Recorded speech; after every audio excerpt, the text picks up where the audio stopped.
Bonjour à tous et bienvenue pour un nouvel épisode du podcast Le Sport à la loupe. Je pense que vous savez déjà de quoi on va parler. Nous sommes sur un terrain de basketball parce qu'effectivement, la semaine prochaine reprend la saison de la NBA. Et d'ailleurs, donc, du coup, Jérôme porte le t-shirt pour l'occasion. Et donc voilà, le 24 octobre, plus précisément, effectivement, C'est ça, oui. nous aurons, la nouvelle saison de la NBA reprend et il y a de nombreux Français dans les franchises américaines. Donc c'est pourquoi le sujet est quand même relativement intéressant pour nous. Et plus récemment, en plus, on a eu donc, le numéro 1 de la draft, mais Jérôme vous en parlera après. Mais si on veut parler de la NBA, ce serait quand même bien de savoir d'où vient le basketball quand même. On aime bien chez nous remonter aux origines des sports. Mais c'est surtout qu'en plus, là, il y a quand même plusieurs fun facts en fait, sur la création en fait, ou l'invention en fait, du basketball qui existe toujours aujourd'hui. Donc c'est pour ça, mieux comprendre le passé pour comprendre ce qui se passe aujourd'hui, c'est toujours intéressant. Et d'ailleurs, qui a inventé le basketball ? Il me semble que tu connais le nom. Oui, parce que j'avais fait un post pour notre page sur l'intronisation de Tony Parker au Hall of Fame, qui porte le nom de cette personne, Tout à fait. le créateur du basketball. Donc peut-être que là, vous savez déjà comment il s'appelle. Il s'appelle James Naismith. Exactement. Donc James Naismith a inventé le basketball en 1891. Donc pareil, comme tous les sports qu'on a déjà traités un petit peu avant, on est à peu près dans les mêmes années, on va dire. Alors, les années 1800 certes, mais plutôt on va dire fin 1800. Donc ça reste quand même un sport qui est assez récent, mais vous allez voir que son évolution et son expansion en fait a été effectivement très rapide. Alors au début, James Naismith était donc un professeur d'éducation physique. Forcément. Ça aide, tout simplement. Donc, il était effectivement déjà dans le sport. Et donc, il était professeur au Springfield College, donc aux États-Unis, plus précisément dans le Massachusetts. Et pendant les longs mois d'hiver, donc forcément, il n'y a plus les saisons donc, du football américain ou du baseball, qui sont quand même les deux grands sports à l'origine aux États-Unis. Mais par contre, il fallait quand même continuer à occuper en fait, les étudiants. Mais par contre, il fallait faire attention pour pas qu'ils se blessent. Donc, il fallait quand même trouver des activités qui soient plus sur l'adresse plutôt que sur la rapidité ou la force. Et donc, du coup... Qu'est-ce qu'il a fait, ce James Naismith ? Il a pris 2 paniers de pêche, donc peut-être que vous les imaginez, ils sont en bois, et il les a posés donc du coup sur la rampe du gymnase à une hauteur précise de 3,048 mètres. Et justement, c'est là où le premier fait fun fact, on va dire, intervient, c'est qu'aujourd'hui, les paniers officiels de la NBA sont à hauteur de 3,05 mètres. Donc comme quoi, on est quand même resté justement sur cette origine de la hauteur de panier. Justement, tous les fans de basket, ils connaissent ce chiffre 3,05 m.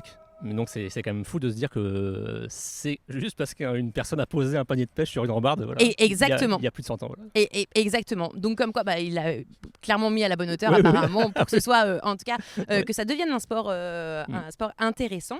Et donc bien évidemment, le but était de faire pénétrer un ballon à l'intérieur de ces paniers, donc à cette hauteur de 3,048 mètres. Et les étudiants, ils ont plutôt bien aimé en fait cette activité, parce qu'on ne peut pas encore parler de sport à ce moment-là, mais cette activité est plutôt intéressante.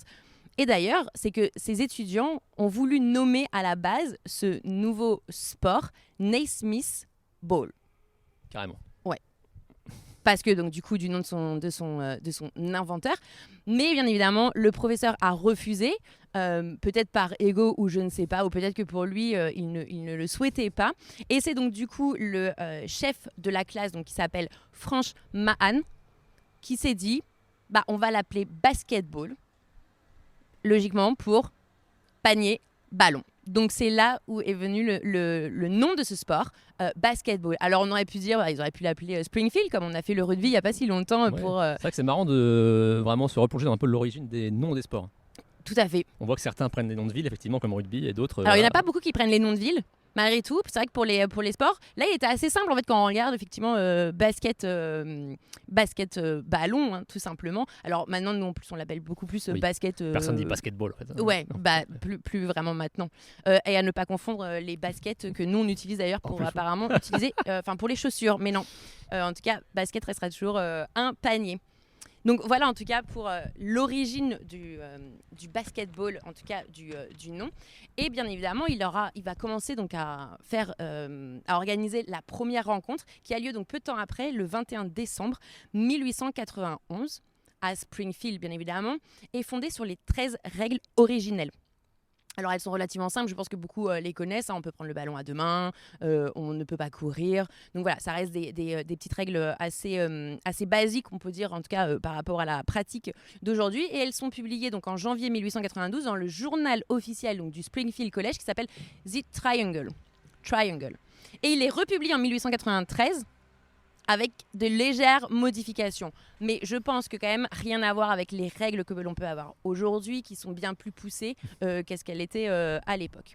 Par la suite, donc James Naismith déménage donc en 1898 à l'université du Kansas. Donc c'est là aussi où il a fait ses études. Et il devient le premier entraîneur des Jayhawks du Kansas. Alors peut-être que ce nom vous dit rien, parce qu'il me semble qu'aujourd'hui en tout cas il n'y a pas de franchise sous ce nom, ou en tout cas d'équipe, et qui donc cette université du Kansas initie un programme sur le basketball, et lui donc du coup va être là aussi pour le développer. Et d'ailleurs c'est que lorsqu'il est entraîneur, il y a une légende qui se construit avec lui, et il s'appelle Phog Allen. Donc pour ceux qui connaissent bien le basketball, je pense que peut-être que le nom vous dit quelque chose. C'est vrai que c'est pas du tout de notre génération, en tout cas pour nous. On va en évoquer forcément de nombreuses légendes dans le podcast. Ah bah tout à fait. C'est la première donc. Voilà, exactement. En tout cas dans le parcours universitaire surtout. Et ensuite il lui succédera justement en tant qu'entraîneur. Et c'est d'ailleurs l'un des entraîneurs qui aura le plus de victoires au basketball universitaire américain. D'accord. Donc comme quoi, c'était quand même déjà... il devait quand même être bon. Forcément, alors James Smith, il était déjà âgé de 52 ans quand il a créé le basketball. Il est décédé donc à 78 ans. Mais pour autant, il a quand même été élu membre, donc comme tu l'as dit tout à l'heure, du Wall of Fame. Wall of Fame. Le Panthéon en français. Exactement. Et donc en 1959, donc lors de la création, comme membre forcément, vu qu'il a quand même inventé le basketball, donc c'est plus à titre posthume qu'il a été forcément fait. Que le créateur d'un sport sera au Hall of Fame, c'est un peu exactement. Et dans tous les cas, c'est que cette institution porte également son nom, et d'ailleurs elle est située à Springfield. Mais également, le 1er mars 2007, il devient également membre du FIBA Wall of Fame, forcément, donc par rapport à la FIBA. Au tout début, donc, cette institution s'installe en Espagne, mais en 2010, elle part donc, du coup, au siège en Suisse de la FIBA. Donc voici en tout cas pour les origines un petit peu donc, du basketball. Et donc après, bien évidemment, on va partir sur la NBA. Exactement. C'est pour ça qu'on est là, en partie. La reprise de la saison. Donc la NBA, alors tout simplement, c'est la National Basketball Association. Pas baseball. Non, mais il y a trop de baseball aux États-Unis. Oui. Donc c'est la première ligue de basket professionnel des États-Unis, et surtout l'une des ligues les plus, l'une des ligues sportives les plus populaires et les plus reconnaissables au monde. Et il y en a 3 autres. Alors, les sports majeurs américains, donc on a la Major League Baseball pour le baseball, forcément. Tout à fait. National Football League, NFL, et la NHL, National Hockey League pour le hockey sur glace. Voilà, donc ce sont les 4 grandes ligues sportives majeures aux États-Unis, donc les 4 sports complètement représentés en tout cas aux États-Unis. Et je pense que la NBA, c'est vraiment celui qui a la plus grande aura au niveau mondial, je pense. Parmi les 4.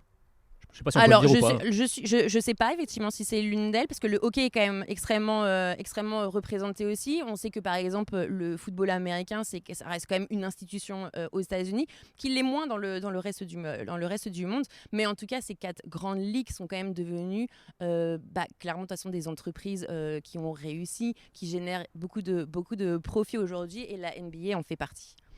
Donc, elle a été créée le 6 juin 1946. Elle est passée d'une petite ligue régionale à une puissance mondiale, avec des équipes prestigieuses qui se disputent donc le championnat. Et nous allons rentrer un petit peu plus donc, dans le cœur du sujet, parce qu'au tout début, elle ne s'appelait pas la NBA, justement. Elle s'appelait la BAA, c'était le Basketball Association of America. Et elle a été créée en réponse à la popularité justement croissante du basketball aux États-Unis. Et la saison inaugurale représentait 11 équipes Alors aujourd'hui, il y en a plus, on vous le dira juste après. Et ces équipes, elles sont situées dans le nord-est et le mid-ouest des États-Unis. Et le premier championnat, donc en 1947, a été remporté par les Warriors de Philadelphie. Ah, donc ça a changé de nom parce que les Warriors sont maintenant au Golden State. Donc, Exactement. Mais à l'époque, du coup, ils portaient très bien leur nom pour gagner justement cette première saison du championnat. Alors, comment la BAA est devenue la NBA. La NBA, c'est que tout simplement, elle a fusionné avec la National Basketball League, donc la NBL, en 1949. Alors, la NBL, c'est assez particulier. Elle a été créée en 1898, puis dissoute en 1904, puis reconstruite en 1937. D'accord. Et donc, du coup, BAA et NBL. ça fait NBA. Voilà. Ça fait. Un shaker. Exactement. Et donc, du coup, on se retrouve avec la National Basketball Association. Donc, cette fusion a entraîné une augmentation forcément du nombre d'équipes, ainsi qu'une concurrence accrue, parce qu'aujourd'hui, nous avons exactement 30 équipes, donc maintenant on dit plus franchises, donc 30 franchises au sein de la NBA. Alors, on va rentrer un petit peu plus au niveau des décennies, et justement, c'est là où on va pouvoir voir l'émergence de grandes légendes du basketball, et également donc de clubs ou de franchises pendant ces années. Donc, les années 1950 ont vu l'émergence de plusieurs légendes telles que George Mikan, Bob Cousy, qui est un petit peu plus connu, et Bill Russell également, très connu, qui ont contribué surtout à inaugurer une nouvelle ère du basketball professionnel. Alors, si vous revoyez un petit peu les podcasts de l'époque que l'on avait pu faire, justement, comme on le dit, la professionnalisation des sports sont arrivés quand même assez tardivement, en tout cas. C'est un peu dans cette époque-là. Ouais. Exactement. Comme le tennis d'ailleurs. Ouais. Exactement, donc plus milieu 1900. Donc c'est pour ça que pareil, quand les institutions se développent, forcément le reste se développe également. Et donc dans les années 1960, la NBA a connu une croissance avec l'introduction de nouvelles équipes dans les villes de San Francisco, Cincinnati et Chicago. Et bizarrement, je pense que quand on vous dit ces villes-là, vous avez directement le nom des franchises en tête. Elles sont plutôt connues, en tout cas pour San Francisco et pour Chicago. Et encore une fois, on a eu donc l'émergence de joueurs emblématiques, notamment un que je sais que tu aimes bien. Will Chamberlain. Exactement. Je crois qu'il a le record de points sur un match, 100 points je crois en NBA. Ce qui est énorme, effectivement. Et ensuite, il y en a un deuxième qui est aussi tout aussi connu, il s'appelle Jerry West, mais lui, il est aussi beaucoup connu, pour son parcours certes, oui, mais également parce que c'est la silhouette en fait du logo tout simplement de la NBA. Donc voilà, la suite que vous voyez là, c'est effectivement Jerry West, donc du coup un joueur légendaire des années 1960.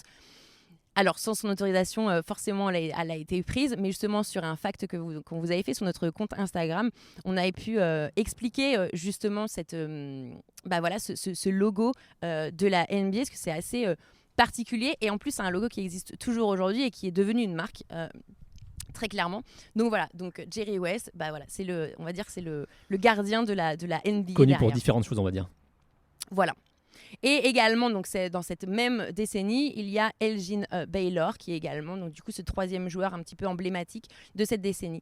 Et surtout, la décennie s'achève avec la victoire des Boston Celtics qui remportent 8 championnats consécutifs, ce qui est donc énorme. Alors, ils sont quand même très bons. Ils sont quand même très bons parce qu'ils le sont toujours. On vous en reparlera un petit peu après. Mais justement, donc ces 8 championnats consécutifs cimentent un petit peu leur héritage comme une des plus grandes dynasties dans l'histoire du sport aujourd'hui. Ensuite, les années 1970. Donc là, c'est bien parce qu'on rentre un petit peu dans les générations, je pense, suivant nos auditeurs. Ils vont peut-être. C'est ça, en fait. Peut-être pouvoir vous. Chacun se reconnaît dans les noms, en fait, qu'on évoque. Ouais. Vous allez pouvoir vous y retrouver un petit peu. Donc dans les années 1970, émergence de 2 joueurs. Alors là, je pense quand même que même d'autres générations les connaissent. 2 joueurs très dominants justement dans l'histoire de la NBA qui sont Karim Abdul-Jabbar et Julius Erving, dit également Dr. J. Et l'essor également des Los Angeles Lakers, donc je pense pareil que vous les connaissez, avec dans ses rangs un certain Magic Johnson. J'ai une petite parenthèse, Karim Abdul-Jabbar est également connu pour avoir fait un peu de cinéma. En fait, voilà, donc il est connu pour ça aussi. Après sa carrière de basketball. Et on vous dira aussi un autre fait tout à l'heure sur lequel il est plutôt connu, parce qu'il s'est fait détrôner il n'y a pas si longtemps sur quelque chose. Donc les années ensuite 1980-90, donc là on est un petit peu plus dans notre génération, à nous Et forcément, le premier nom qui te vient... Du basketball, Michael Jordan. Et effectivement, Michael Jordan devient l'un des plus grands joueurs effectivement, de l'histoire de la NBA. Et il y a également l'émergence des Bad Boys, qui sont... Les Pistons de Détroit. Exactement, qui vont gagner 2 championnats consécutifs, donc en 89 et en 90. Et également les Chicago Bulls, avec 6 championnats en 8 ans. Et notamment avec Michael Jordan à la tête donc, du coup, de cette équipe. Je ne sais pas si à l'époque on appelait déjà ça des franchises. Je pense que oui. Donc évidemment, c'est également l'époque de la Dream Team américaine au JO, en 92. Donc avec tous les meilleurs joueurs rassemblés dans une équipe, ils étaient évidemment quasiment invincibles. Voire même invincibles d'ailleurs. Exactement. Et donc, si on rentre un petit peu plus dans les années 90, ma génération du coup, les stars sont... Elle me traite de vieux quand même là. Hein. Non, il est une génération derrière moi. Les stars sont Shaquille O'Neal, Kobe Bryant, Lakers, ouais. Et Tim Duncan également. Et on voit aussi donc, l'ascension des Houston Rockets avec 2 championnats consécutifs en 94 et en 95. Et justement ce 6e championnat des Bulls donc en 8 ans. Année 2000, donc là on va commencer à toucher une autre cible. Mais pareil, il y a une star très connue dans les années 2000. Moi j'en vois quand même 2. Kobe Bryant. Alors, non, Kobe Bryant, c'est l'année précédente. Oui, c'était la décennie précédente. Il a commencé déjà avant ça. Ah bah oui. Non, émergence. Émergence. Alors, LeBron James. Exactement, Ouais. Surtout LeBron James, que quand même tout le monde connaît aujourd'hui. Également Dwayne Wade. Et tu vas le dire mieux que moi, à mon avis, celui-ci, Dirk Nowitzki. Dirk Nowitzki, un Allemand. Exactement. Et on voit donc du coup les Los Angeles Lakers, pareil, 3 championnats consécutifs, 2000, 2001, 2002, et également les Miami Heat en 2006. Et on découvre donc du coup dans ces années-là les Spurs. San Antonio Spurs. Ils ont fait parler d'eux il n'y a pas si longtemps, vu qu'ils ont récupéré un de nos Français, avec notamment 4 championnats au cours de la décennie, et les Boston Celtics, toujours, bien évidemment, qui remportent en 2008 leur 17e championnat. Je ne sais pas si vous vous rendez compte, 17 championnats, c'est énorme, mais ils sont ex-aequo avec une autre équipe. Laquelle ? Les Lakers. Exactement. C'est les deux qui ont remporté effectivement 17 championnats donc, du coup, de la NBA. Donc les Los Angeles Lakers et également donc du coup Boston Celtics. Cependant, Boston Celtics quand même, ils n'ont pas remporté le championnat depuis du coup 2008. Donc c'est qu'il y en a d'autres quand même qui sont là pour aller récupérer un petit peu ce record, mais je crois que ceux qui sont juste après, ils sont à 7 championnats, donc c'est vrai qu'ils ont quand même... Ils sont loin devant. Exactement, ils sont quand même loin. Et donc du coup, comme on vous l'a dit précédemment, la NBA aujourd'hui compte 30 équipes, donc principalement aux États-Unis et au Canada, et elles sont divisées en 2 conférences, donc Est et Ouest. Les équipes jouent en tout 82 matchs pendant la saison régulière. Les 8 meilleures équipes donc, de chaque conférence, donc en tout les 16 au final, accèdent aux séries éliminatoires, donc appelées également les playoffs, et elles se composent de 4 tours. Forcément, après, l'équipe gagnante remporte les championnats de la NBA.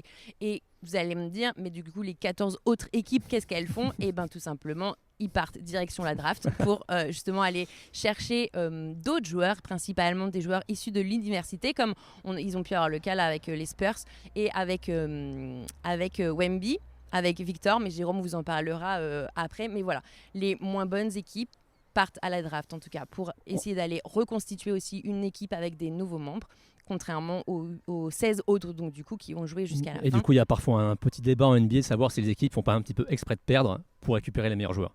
Et d'ailleurs, nous, on a envie d'avoir votre avis sur ça. Est-ce que justement, ces équipes, ces 14 équipes, comment, quand ils font justement leur saison, à un moment, quand on se dit, bon là, on sait qu'on va peut-être pas y aller, est-ce qu'on se laisse justement un petit peu perdre pour pouvoir aller récupérer les meilleurs universitaires par la suite ? C'est une grande question et on aimerait avoir votre avis en tout cas. Mais justement, la NBA a mis en place récemment pour limiter ce problème qu'on appelle le tanking en fait. Oui. Maintenant, il y a des petites choses mises en place. Mais après, c'est pas que, on vous rassure, c'est pas que dans le basketball où à un moment, quand il y a du classement, on essaie.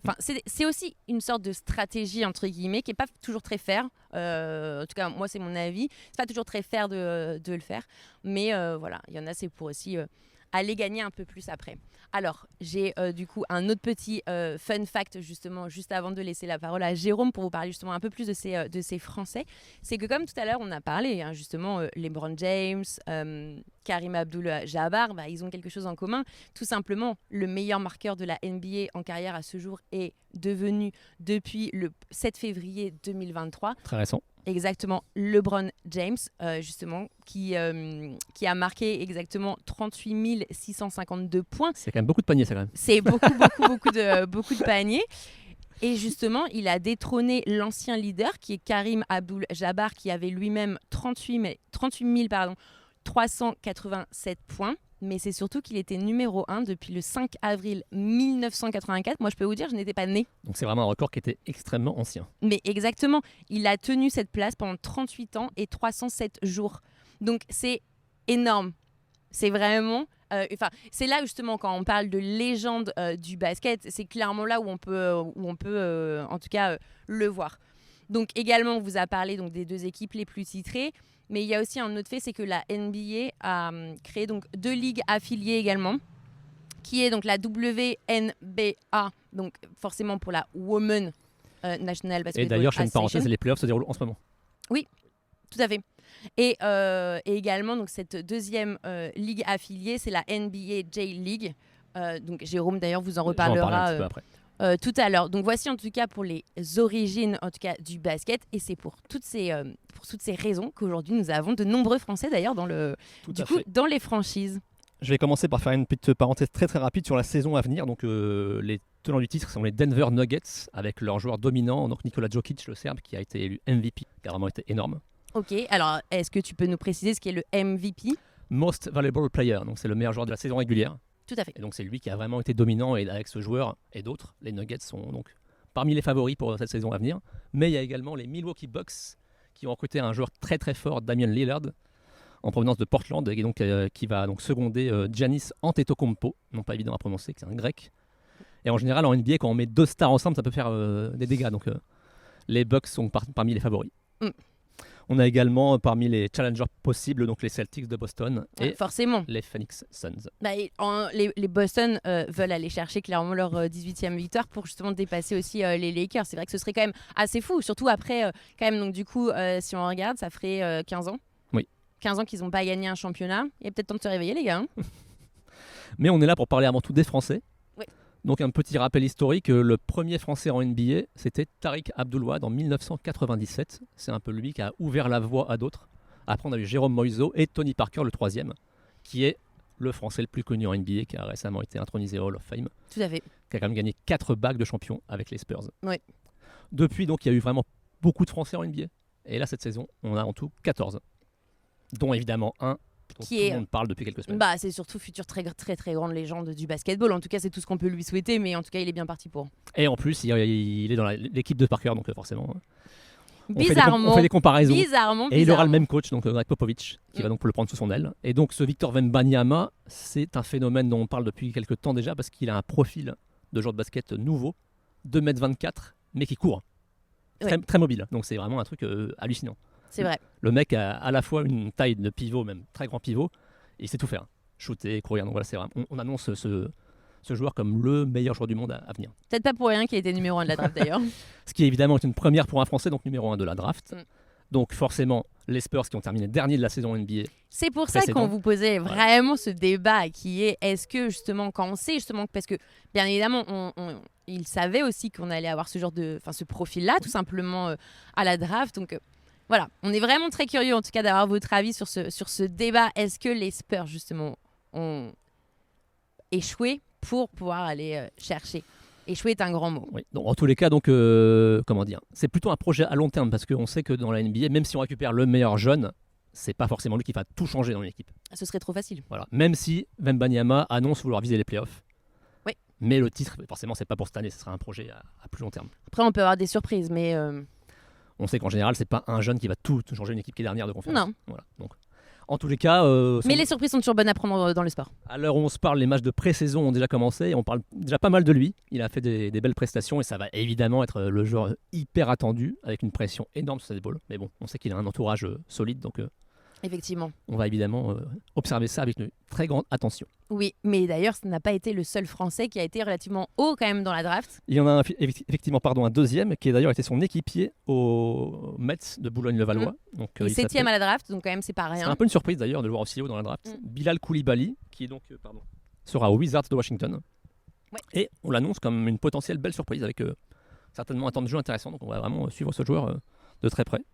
Et il y avait donc 2 autres joueurs qui ont été draftés beaucoup moins haut, pardon. Donc Ryan Rupert, drafté numéro 43. Ouais. Un nom de basket puisque sa sœur et son frère ont joué en équipe de France. C'est vrai que c'est une famille de basketteurs. Voilà, c'est impressionnant. Donc 19 ans, qui jouera donc aux Blazers de Portland. Ok.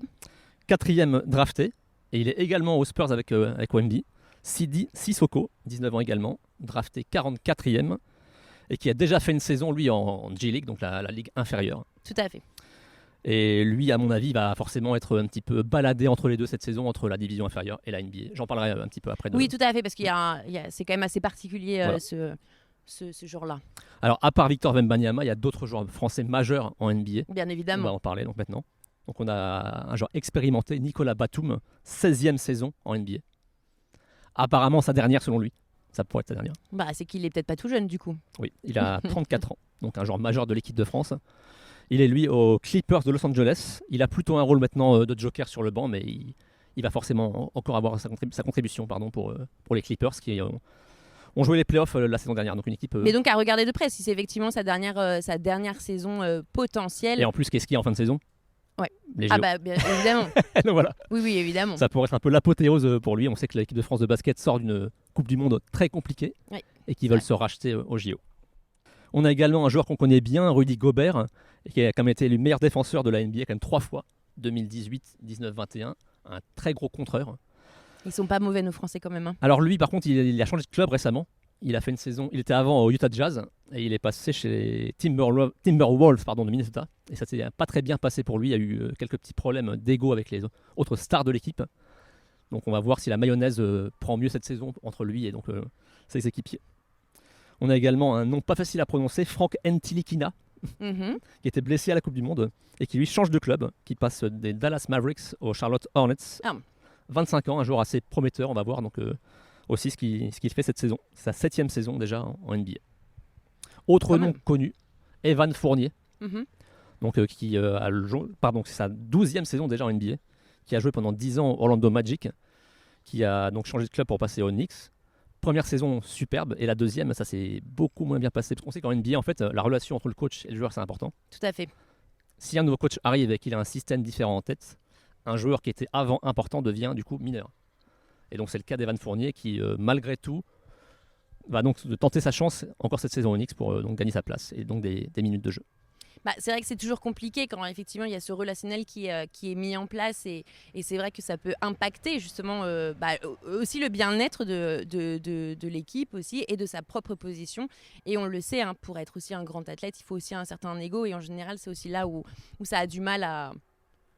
Et surtout aussi en NBA, quand une équipe gagne sans un joueur, en général le coach ne change pas d'équipe. Voilà. Donc c'est un peu ce qui se passe pour Evan Fournier du coup. C'est pour ça que d'ailleurs il y en a beaucoup qui ne veulent pas rester sur le banc, hein, tout simplement. Oui.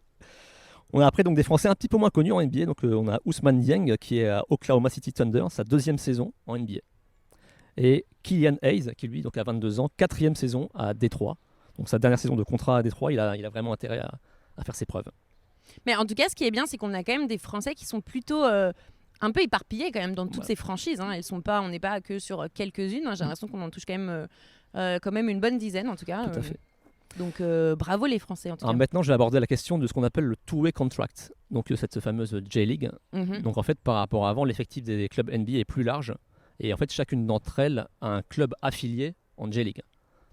Ils peuvent un peu tester des joueurs du coup en J-League et donc ces joueurs-là en fait sont un petit peu baladés entre la Gatorade League et la NBA dans la saison et du coup, ils peuvent faire un maximum de 50 matchs en NBA.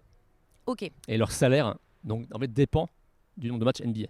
Donc comme on vous l'a dit, hein, parce que par exemple en saison régulière c'est quand même 82 matchs, donc c'est-à-dire qu'ils ne pourront pas en tout cas effectivement faire tous les matchs, donc ils ont autorisé jusqu'à 50 matchs. Voilà. Et donc c'est français. On a donc Olivier Sarr au Oklahoma City Thunder, donc encore ce club, qui a donc ce contrat, ce qu'on appelle two-way.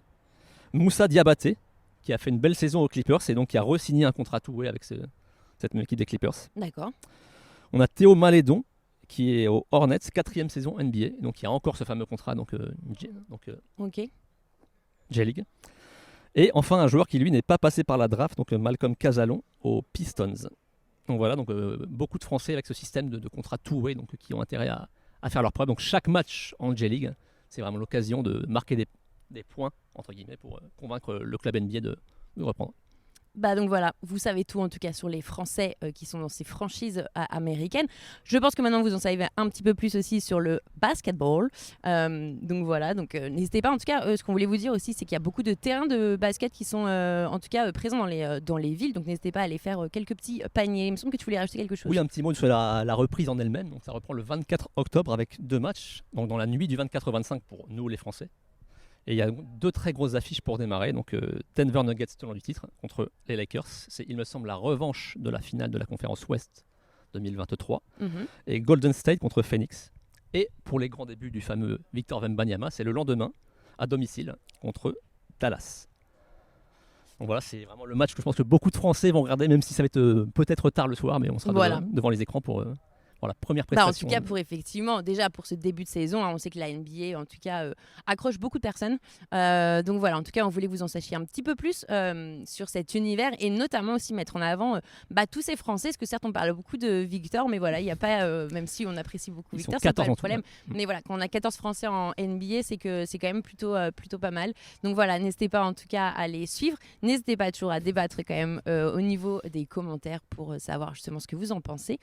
Et voilà. Et dites-nous aussi si vous pratiquez le basket et si peut-être que vous connaissez aussi l'origine en tout cas de ce sport. Nous on en découvre à chaque fois qu'on vous fait justement ce genre de podcast. Et maintenant on va vous laisser parce que nous on a un petit match à faire en fait. On y va, allez.